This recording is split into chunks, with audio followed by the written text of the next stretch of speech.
Hello, guys. Hi. Ryan Clift, Joe Schofield. I'd just like to say it's an absolute honour to be here today in Zurich. Both Joe and I have been here now for 3 days. Yeah. We've actually fallen in love with this beautiful city. So much so we want to open a restaurant here. It's actually beautiful and honour to be here. Let's go. Cool. Ganz eine wichtige Information noch. Wir haben hier natürlich auch noch heute als Premiere, wird das alles hier live übertragen. Also wer jetzt zu Hause zuschaut oder unterwegs auf irgendeinem Mobile-Gerät, der kann natürlich diese Show jetzt auch über YouTube oder auf Facebook bei ChefAlps genießen. Allerdings so richtig genießen und riechen und schmecken kann man das nur hier vor Ort. I already told, we're live on Facebook, we're live on YouTube, but I think the real smell, the real taste you don't have on a video, you have it right here. And that's what we're talking about today, about taste, about smelling things. So today, I suppose, something a lot of people expect from Tippling Club is to see the food and the drinks. Today, Joe and I are going to be talking more about what we've been working on for the last couple of years, which is our sensorium menus, something unique, something that Tippling Club has pioneered, and we've been working on now, for 2.5, nearly 3 years. That's right. So each one of the projects we're about to show you today is over 10 months' work for one project. So there's a lot that goes into the back of house. But so you can all understand what Tippling Club's about, we're going to talk a little bit about the restaurant first. So just one little information. You've already heard, there's both guys that are from England. The one here from Manchester, the other one somewhere from the nowhere between Bristol and London, Wiltshire, Wessex, somewhere in the region, I think. So this is a good practice for us for good old English. Let's go, guys. Thank you. Cool. Thank you very much. So today, basically, I don't want to turn my back to you guys, but today, we're going to show a lot of videos. We're going to make you 2 drinks. But there's also some things on your chairs that are going to become more apparent as the explanation and this talk goes on. So Tippling Club was established by myself 10 years ago. It's 10 years this year. For me, this is a monument. There's not many places in Singapore last that long. But Tippling Club is about food and drink. It's about food and cocktails, but it's about fun. We don't take ourselves too seriously. As you can see, we're having fun already. We're enjoying ourselves. We like to do what we do. But we're going to show you a short video that is technically filmed from 6 a.m. until 1 a.m. This is what we call the day in the life of Tippling Club. You have it? What's important to understand as well about Tippling Club is that we were the first progressive avant cocktail bar in the city. Obviously, forget Raffles Hotel in the Singapore sling. We were the first ones to do something unique and innovative. Okay. Play the video, guys. Thank you.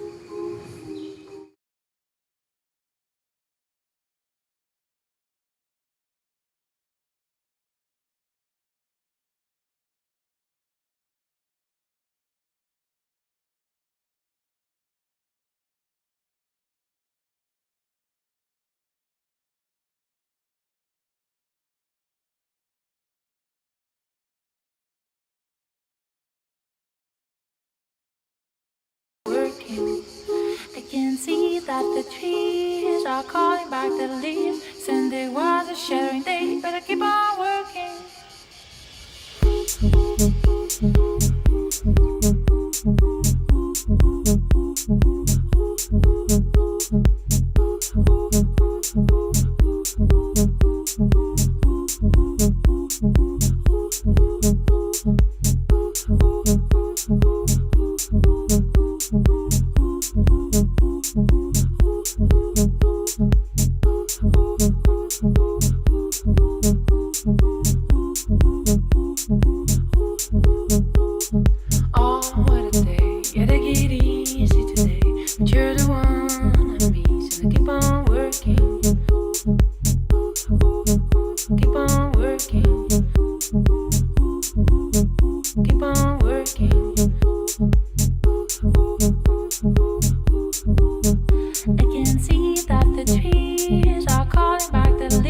Sunday was a shattering day, better keep on working.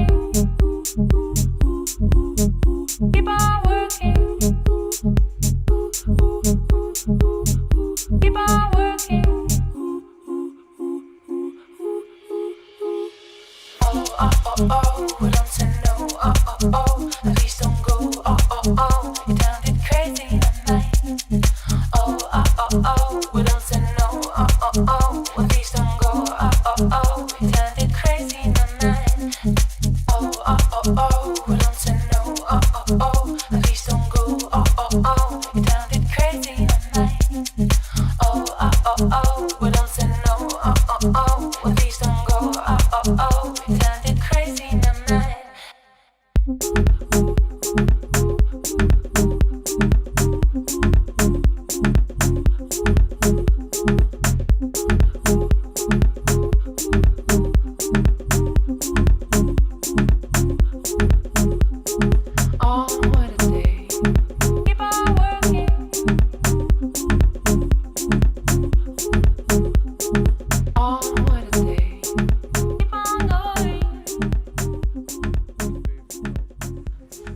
All right. So that's for you guys who don't know us. Yeah.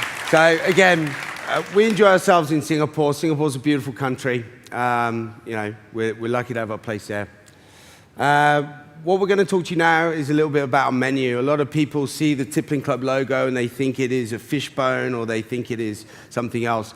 The logo is based on my chain of thought. It's about my thought process. Everything starts with a straight line, which is the timeline. Every line coming down equates to a process or an ingredient. Yeah? When we draw the line down, then we start with a concept. That's how we create everything at the restaurant. The actual tippling logo is also based on the first dish I ever created at Tippling Club, which was simply just foie gras and apple. The line is for foie gras, the lines coming down are for the individual components that we find with it. Once we've created this, this can take up to 3 months at the restaurant, and we can have up to 1,000 lines of ingredients. We can have up to 25,000 concepts that we will apply to those individual ingredients. Once we've done it and we actually create the dish, this is the unique part of Tippling Club. We have a mind map of everything my R&D team and myself have done, but it's printed. We hand that to this guy here. This guy here now has my mind map of every single component and technique we've used, and that is how the bar team at Tippling Club create the flavoring, the cocktail pairing that goes with it. That's right. So along the bottom there, you can see all the pairing options. I mean, we were the first people to introduce the cocktail pairing philosophy to Asia. And because of that, people come to expect it. But we don't want to force it onto the food or force it onto our guests. If a dish will naturally work better with a nice wine or an interesting beer or an interesting sake, we do that. Flavor always comes first for us. So a few dishes from the restaurant, something that's, some of our signatures we've done. We always, again, the foie gras apple in the top left. But what you guys have on the seats, this is what we're going to get into next, okay? So in the middle of this picture, you have a little round orange sphere. This is our Mandarin asteroid. Now, I don't know if you guys should all have these on your chairs, so I don't know if you're sitting on them or if you've already picked them up and put them in your pocket, but I want you to pull them out now. You have 3 black cards on your chair, and this is where we're going to go into the next stage of what Tippling Club and Sensorium is about. Yeah, I think you're all sitting on it. Well done. So what we want you to do is pick up the middle one. There you have one that has a picture of a lollipop, one that has a picture of a spaceship, and one that has a picture of a rain cloud, okay? I want you to smell the one that has a picture of the spaceship, okay?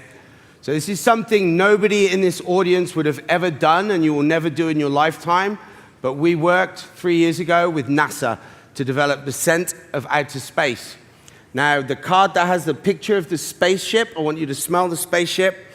So when NASA was still in orbit with their astronauts, we took the suits of the astronauts. When they got back to Earth, they were distilled, solvent extracted, and we created a very small, minute amount of distillate that is technically how outer space smells. It was then certified by NASA, certified by the astronauts. But in the restaurant, what we do is we serve something which is called the Mandarin and Madras curry asteroid. We don't have them for you today, it's too much, but the idea is behind it. When we put the distillate into a machine called a mass gas spectrometer to analyze the ingredients that we use or that we distilled from the spacesuits, it gave us the ingredients of Mandarin and Madras curry. the machine didn't understand what it was smelling. So what you're smelling now, you might smell as burnt metal. You're actually smelling the sweat of the astronauts as well. And also the surrounding areas of when they went on their spacewalks. But if you put this into a machine, a mass spectrometer, you're actually going to analyze smells of Mandarin and Madras curry. So in the restaurant, when we serve this, when you eat it, we ask you to smell first, then eat the Mandarin asteroid, and it balances your olfactory senses, okay? So this is actually part of the way we serve our cocktail menus in the bar. Say, for example, the bags of gummy bears that you have, which we'll talk about a little bit later. Everybody gets one menu card, or one set of the aroma menu between 4. We want people to take it, share, pass it around, and talk about the experience that they're having at Tippling Club. R&D lab is the next thing you want to talk about. You know, we're very lucky to have this in the restaurant. You know, Tippling Club's 10 years old now. This is, you know, a personal investment by the restaurant. We're never going to be rich. We're never going to drive a Ferrari or an RS6 or something. I don't know. We prefer to spend our money on gadgets and toys in the restaurant. But for us, the R&D kitchen of Tippling is the hub. You know, we have a few guys that work on there on a day-to-day basis, and we're very fortunate to be able to have the access to this facility on the second floor of my restaurant. But it's something that's important to us to grow and to develop and to do what we're doing. That's right. So in the back corner there, just along the left, we have a machine called a Polyscience Sonic Prep. Yep. And we're going to talk a little bit about that later on. We're going to use that to apply a specific technique into our cocktails. So this is our first sensory menu. We launched this a couple of years ago. But before we talk a little bit more about it, we've got another video to show you so you can understand a little bit more about the process concept. that goes into it.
Done.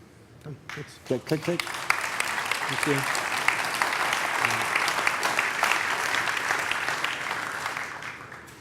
So next is the whole reason this event started, or what we started doing. So about 9 years ago, I started working very closely with a company called IFF, also known as International Flavors and Fragrances. They're one of the first major perfume companies ever established, and I was approached by them to start doing development work on savory and sweet flavors. From this was born a very lengthy relationship that has now stemmed into what we're doing today, and this is something I'm very proud of. It's something that not a lot of restaurants have access to. As we were joking earlier about telling you guys, it's as simple as picking up the phone or sending an email. It's about approaching companies and asking them for help, or having a vision and asking for support. There's a million companies out there, and there's young chefs that have amazing visions, but they don't do anything with it. And I think there's something that more people need to get behind. There's so many companies that want to support this whole movement or are able to help us. So. That's right. So I'm going to talk a little bit about the concept of this menu. And the whole concept was triggering memory through aroma. And obviously that is the best way to do so, right? You know, when you're walking down the street and you smell freshly cut grass, it takes you back to that moment in your childhood. And we want our guests to relive those cherished childhood memories. And it's all to do with the way the brain works. The part of the brain which is responsible for associative learning and also the olfactory element are very close. And often what is very much overlooked, not necessarily in the food world, but definitely in the bar world, is how important aroma is. It's estimated that 80% of flavor comes from a process called retronasal olfaction. So that's when you're eating or drinking and you're having aroma molecules pushed up into your nasal cavity. So the drink we're going to make for you today is from that menu. It's a drink called our Sonic Negroni. This has almost become our signature drink, if we had one. You know, we get guests coming in every single day ordering it. What we do is, Ryan will tell you a little bit about the science behind the sonic homogenization process. But it's relatively a classic Negroni with different proportions of gin, a combination of sweet vermouths from all over the world, and Campari. And yeah, obviously being a restaurant bar, aperitifs are very important to us. Yep. So what most people don't think as well is that the most important ingredient in cocktails is actually your ice. Without having good quality ice, it's impossible to be able to make good drinks. So we pour that, and then we just pour our pre-mixed Negroni mix into the glass, and then we'll finish it off with the Negroni slice. So, seems boring, seems very obvious, but what's gone into this product first? If you list the ingredients again. So we have Ford's Gin from London, we have Campari from Milano in Italy, and then we have a combination of sweet vermouths, Cocchi Torino and Martini Rosso. Okay, then what's interesting is what we do with it next is we place it into a machine, which we pointed before, which again was not possible for us to bring this piece of equipment with us. But it's called a sonic prep. The sonic prep is a machine that passes sound waves through liquid. It's used in the chemical and petrol industry to fuse water molecules or high-performance chemical molecules into petrol. That's how it was first discovered. We use it to basically either blend water and oil together, but in the bar side, at Sensorium or at Tippling Club, what we use it to do is to basically open and collapse the molecules of oxygen inside a liquid. It's also used a lot in the wine industry. I hope there's nobody here that produces wine. It's going to argue with me. But you are using it, we know you're using it, and it's how you open and expand the molecules of oxygen within wine to basically age it quicker. So by taking a very boring table wine, you can turn it into a very nice Montrachet or a Grand Cru Burgundy very quickly. It takes about 30 seconds. But what happens is, by taking our vermouth, our bitters, and everything else, and our gin, we place it into the sonic prep, and within 30 seconds, we've added the equivalent of about 25 years of aging. A lot of bartenders, I'm sure there's some in the room now, are putting cocktails into barrels and saying they have a barrel-aged cocktail. That's great. But with that becomes inconsistencies. You get the flavor from the wood. Now we just have the characteristics with none of that additional woody flavor. No. So the drink itself is finished. It's essentially a 30-year-old Negroni. We're going to pass this to someone very lucky in the audience in a second to drink it. It's topped off with a confit orange, and again, we're going to hit on this in a second. We have 24 minutes left. We'll hit on this in a second. Something about the concept we're trying to show you as well is about the garnish. We've actually finally realized, or we've finally worked on a way where the bartenders work exclusively with the chefs. You know, they come to us. A lot of people think that all our garnishes for our drinks at Tippling Club come from the pastry kitchen. No, they're developed by myself and Joe. Then the bartenders are trained, and then the bartenders have their own space within the R&D kitchen where they produce this on a day-to-day basis. Okay, so the garnish for this is actually just a confit orange from Seville. We've taken the same cocktail. We've added just a little blend of kappa, gellan, and agar. So it's a synergistic blend of hydrocolloids. So by adding small dosages, small dosages of the same hydrocolloids, we get a synergistic blend which gives it more strength. Yeah. But the final product is a jelly that also breaks really easy. It doesn't eat like gelatin. It eats the same texture as you would eat a confit orange. That's the drink. Next slide. So and what you also have on your chairs as well is our favorite aroma from the first sensory menu. If you don't mind pulling them out, it's the one with the little rain cloud. You know, me as a bartender, obviously I spend my days working in a bar using distilled spirits, and what I love most about the smell of rain, the actual smell of rain is called petrichor, and that is the technical term for the natural distillation of the soil. So if you have your cards, there's a little rain cloud, smell it. Yeah. Yeah, got it? Cool. You're not sitting on it still? Cool, next slide. So we're about to show you our final video for today, and this is our current cocktail menu. I'll tell you a little bit about it more in just a moment.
And as you can tell, I don't know if you've seen from the videos, we always get our staff to do the video, so they're always the ones drinking the cocktails. I've just realized that myself, actually. Yeah. They're always enjoying it. So the menu that you have, we believe this to be the world's first completely edible menu. With the previous menu, we looked to the past when memory triggers aroma. Now we look to the future with flavor and dreams and desires in a completely edible menu. There's a couple of links between this menu and the last one. So if you all don't mind taking the candy shop aroma, the third and final aroma, it's the smell of an old English sweet shop. Yeah, it's based on a 1920s confectionery shop based on candy that was actually stored in a confectionery shop in the 1920s that was obtained by the perfume company that we actually work with. So we're able to analyze the headspace of the oxygen inside the candy, and this is basically the scent that came out of it.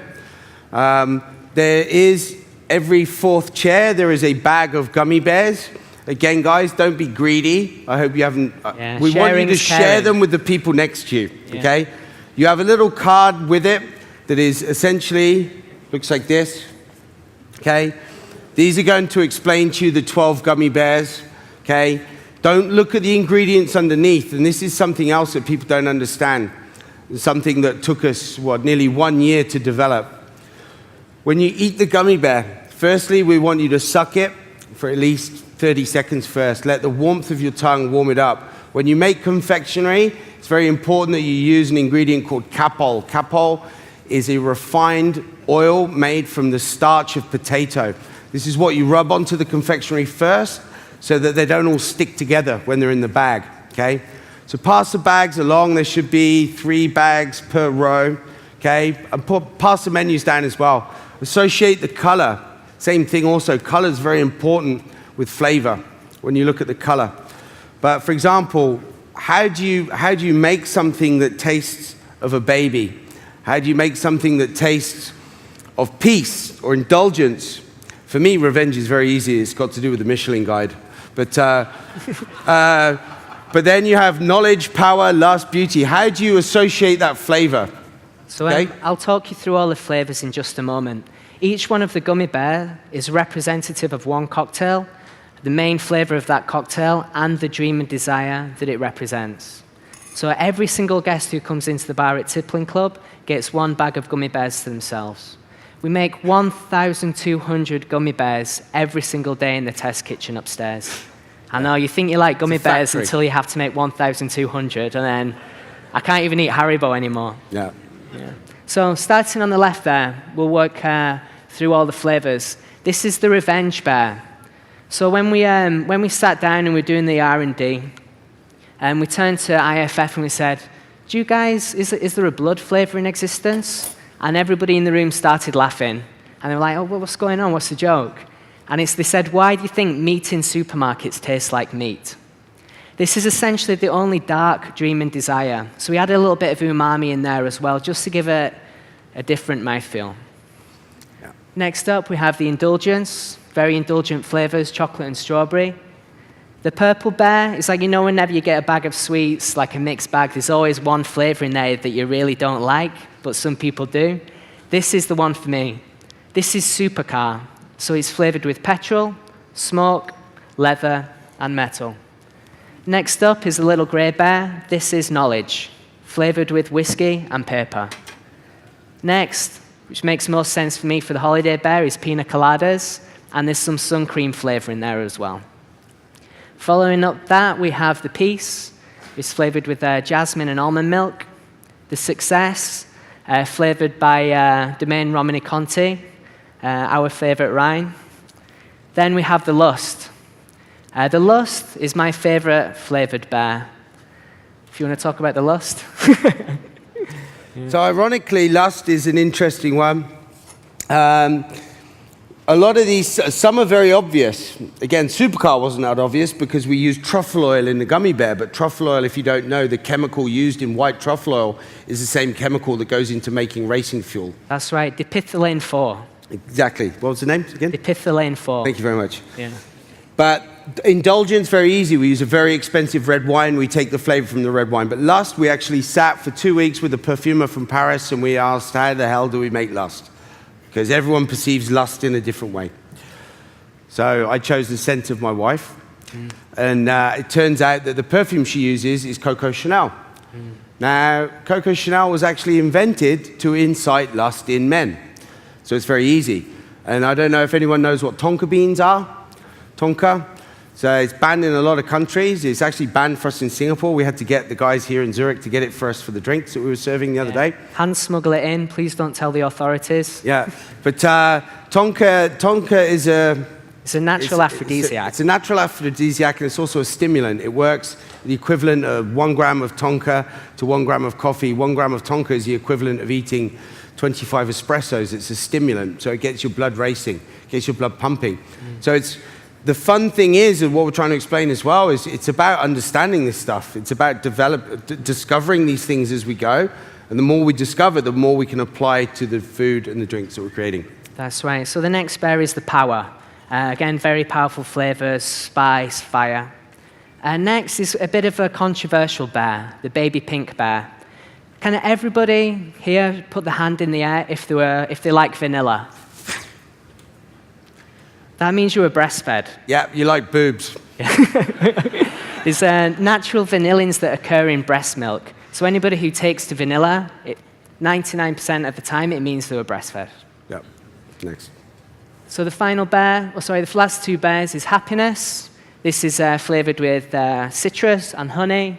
And then beauty is flavored with rose and makeup. The makeup element is an edible clay found in the plains of West Africa that some people might know in the room. It's called kaolin clay. The pregnant women eat it out there to get the nutrients they need for their unborn children. It's very minerally, very alkaline. Adds a really nice element to the cocktail and to the bear. So we're going to make for you arguably our most popular drink from this menu. This is the happiness. So this is essentially a textures of citrus drink. We have yuzu. We have lemon juice. We have honey, just to balance out the acidity.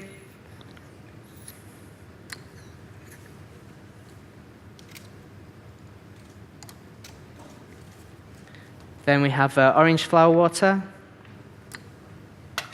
just 3 tiny drops. And then we have the diamond ice vodka.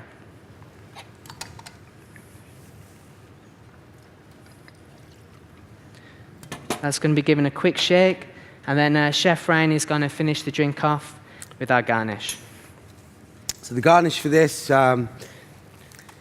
a bit of fun. Using citrus, we use a 2-dimensional printer that uses food ink. We print this onto a rice paper that's basically put through the printer. Take the rice paper, the actual smiley face is to represent what we're talking about. But the beauty of this is I was fascinated by a thing called Space Invaders as a kid. And we had these little candies called Space Invaders or UFOs. And we tried making them at the restaurant for months and months and months, and it didn't work. And then we discovered this technique.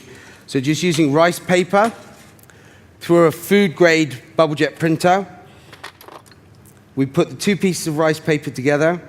Using a heat sealer, classic heat sealer for plastic, we just mold the 2 pieces of rice paper together. Takes a few seconds.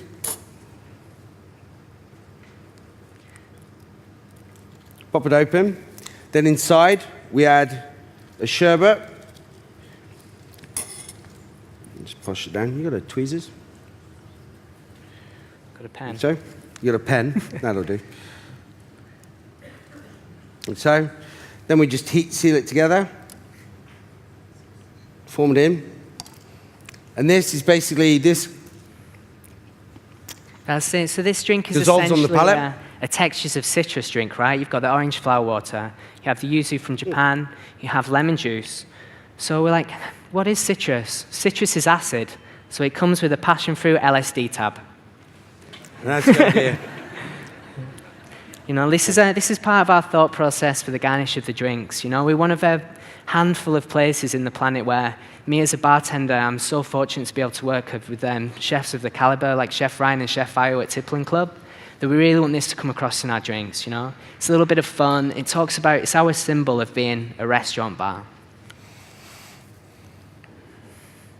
So why do we do these concepts? You know, why do we invest so much time and so much work into a cocktail menu?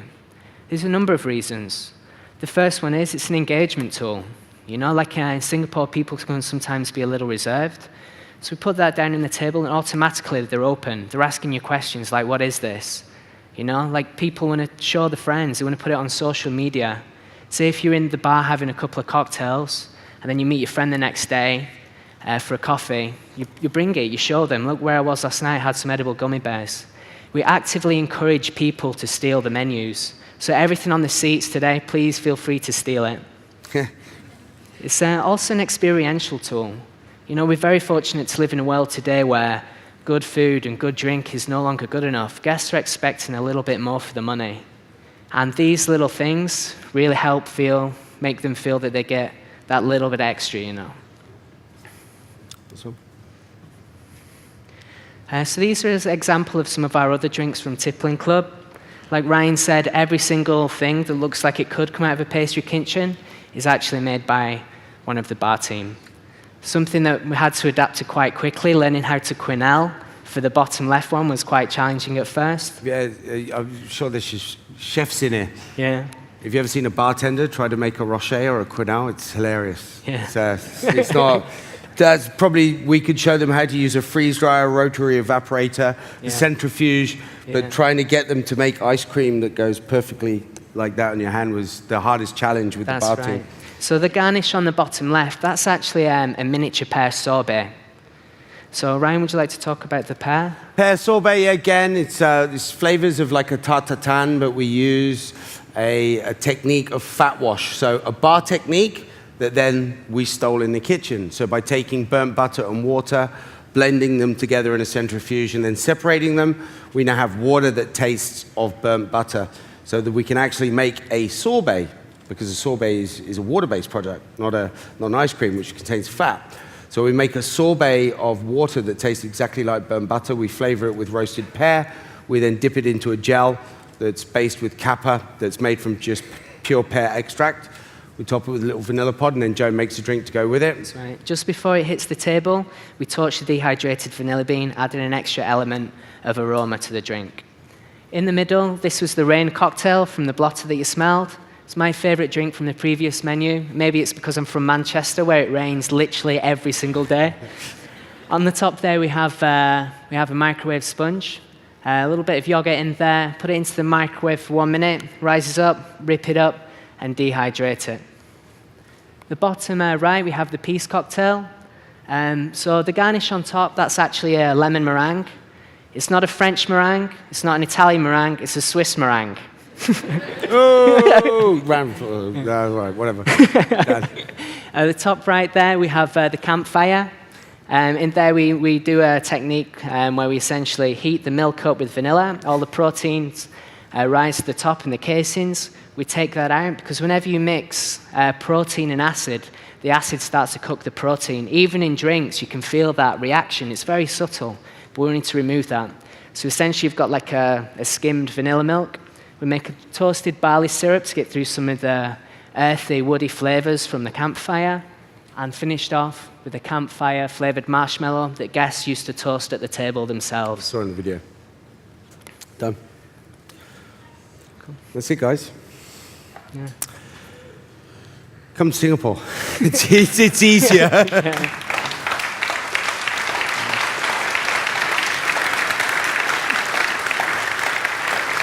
If anybody has any questions in the front few rows, otherwise you can shout. You understood everything we said? Yeah, because we've got a quiz now, actually. Yeah. And we're giving away a trip to the Swiss Alps. Yeah, no. He's here. Get off. My goodness. Habt ihr alles kapiert, wie das läuft? Ihr könnt jetzt heimgehen, an eurer Bar stellen oder im Restaurant gemütlich hinhacken und genau das machen, was die Jungs uns hier gerade vorgemacht haben. I already told to the public. Now you can go home and do the same. What do you do in Singapore?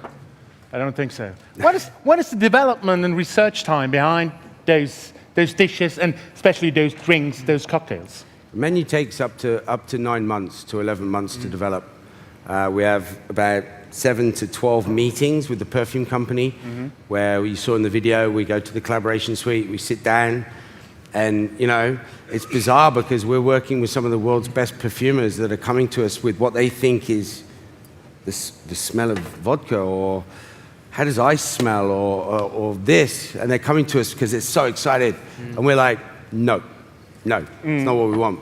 You know? We've got a guy here, a chef here in Switzerland, who made a soup out of snow.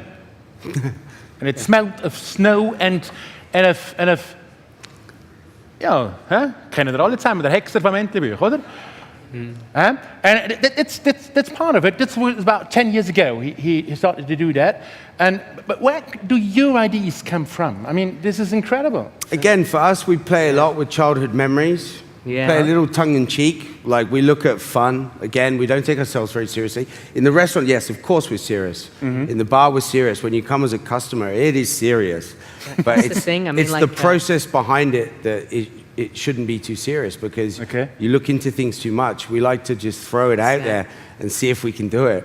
But that's the beauty of it. Was this by accident that you met each other, or was there a certain plan behind? Or? No, I was stalking him on Facebook. He was stalking me on Instagram, and then something happened. And we matched on Tinder. We matched on Tinder, yeah.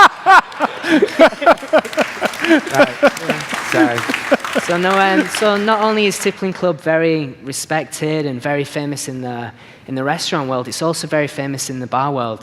So as soon as I heard there was an opportunity to work with Chef Ryan, I jumped at the chance. And again, the stem from that was on Joe's first day, 3 years ago. On the first day, I said, what do you expect from working here? What do you want to do? I said, I have my ideas of because Tippling Club in our first year, we were the #1 bar in the world. We hit #1, and that was it. It was crazy. But then each bartender that comes, everybody has a different thought process, and it's very hard to find like-minded people in the industry that actually understand how crazy we can be sometimes. And when Joe first opened his notepad next to me, and I'm like, well, what's your idea? He goes, I've got thinking about perfume and childhood memories and aromas. And I had exactly the same ideas on my notepad. It's like, okay, here we go. And that's how it got started. So I started today with one question. And I asked you this question yesterday evening. I mean, when a Scotsman, a 220 pounds Scotsman comes in and has your 10-course dinner with all the cocktails and all the champagne and all the wine, he goes out of the Tippling Club like this. Yeah. A small Chinese lady comes in. What happens to her? She walks out exactly the same. Why? It's balanced. What we do is balance. It's not about it. Yes, it's exuberant, it's indulgent, and it's there's so many courses. We have 14 courses or 24 courses, or it's insane, the amount of food and drinks that will be consumed in a menu. But it is balanced, and it is the speed in which it is served, and the way it is served, and the volume in which it is served. So everybody will get the same reaction. It doesn't matter about size, it's about metabolism and how you process things. So for us at the restaurant, a lot of people ask us to slow down sometimes. We're like, no. The moment your plate's finished, you're getting the next course, the next drink. And Bang. I mean, look, I'm good friends with Ferran, and something I learned from him 18 plus years ago. And it's about not letting the person's metabolism take over. It's about constantly going. Because what I thought behind the scene was, this is Molecular Kitchen 5.0. I hate the word molecular. Yeah, I know. You should know that. You should have done your research. But I hate that word. But there's not many people that can boast that they actually do that. What we do in our R&D kitchen with the scientists we work with, the neurologists, the perfumers, the color scientists, the psychiatrists, that's for me, not for him. And then all the other people we work with, we are doing that on that level. But I do hate that word, but it is actually on a molecular level. Some of the stuff we're doing is actually on a genuine molecular level. Pure chemistry, I mean, nothing else. But I mean, we relatively keep all that hidden away until guests want to know more, because there's nothing worse than going into a bar or restaurant where you feel like you're being educated. The majority of people go into a bar or restaurant to have fun, and that's what, we play Madonna in the restaurant, for example. You know what I mean? But there's little indications on the menus that spark people's interest, and if they genuinely want to know more, they'll ask more. For example, blood's written on the Revenge. What's blood? What's petrol? And then again, that opens them up, and we can have a conversation, we can show them the kitchen, show them the test lab. Well, when I see petrol, and when I see paper, when I see things like makeup in your drinks, I mean, laws in Singapore, as far as food is concerned, must not be very strict. Or is this quite a liberal way to do it? Or? Yeah, I mean, those are essentially another way of describing a simple ingredient. So, for example, if we wrote Caroline Clay on there instead of the makeup, people would be a little bit more confused, but the makeup ties into the overall concept and the story of the drink. Each of our drinks tell a story in the flavor, the descriptors, and the garnish. Yeah. If you have a look at your website, on the pictures you've got on your websites, there is a huge amount of pictures from the last 10 years. Yep. And we catalogue every single every year, new ideas, a new world, a completely new world of flavors, of tasting, of smelling. I mean, where does this end up? Next year or so. We're progressing on to do some new projects. Okay. Myself and Joe, which are very exciting. We can't say too much just yet, but there will be some new changes to what we're doing very soon. Yeah, you'll see it. You'll see it. It's going to come soon. So this works on the client side. I think clients are happy with you. This will be continued to be developed. You know, when we first did all this, and I'm sure, you know what? There's some people in here that just prefer a beer or a gin and tonic or crap wine from a cask, I don't know. But what we do is unique and it's fun. We're trying to put the fun element back into mixology, bartending, but also into the restaurant. You know, it's not for everyone. Maybe you don't want to have a gummy bear menu. Yeah. So don't come to the restaurant. We're not interested. We're about people that are like-minded, that enjoy the art of drinking and dining, and that's what it's about. So we're about to take that to the next level. I mean, I've been in Tippling Club almost 8 years ago, in 2010, in April 2010, March 10, I don't know. And the development of what you serve since then is quite incredible. But I thought already at that time, one of the best chefs of Singapore told me, go there, it's something new, it's something special you've never seen before. And almost at that time, it was the case that I haven't seen that before. And now the development was so incredible. Is there any end in sight? Or? No. It's as much as he can think about and as much as I can think about. Okay. And the companies that work with us to support us will take us to the next level. And that will just continue to keep happening.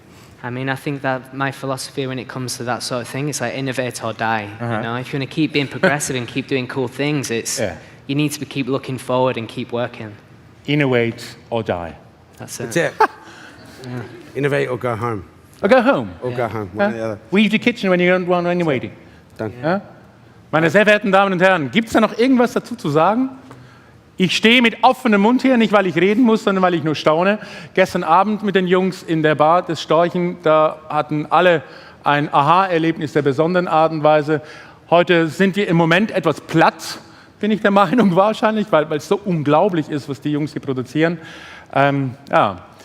Also, ins Flugzeug steigen, 13 Stunden nach Singapur fliegen, nicht vergessen vorher zu reservieren oder darauf hoffen, dass die Jungs irgendwann zurück nach Europa kommen und hier irgendwas in der Form machen. Lassen wir uns überraschen. I already tell them, go to the airplane, fly 13 hours to Singapore, or hope that you come back one day to Europe. We'll be back. To show us happiness, indulgence, lust, and everything else. Thank you very much. Yes. Thank you. Thank you very much. Cheers, mate. Cheers. Cheers, mate. Thank you. Bitte schön.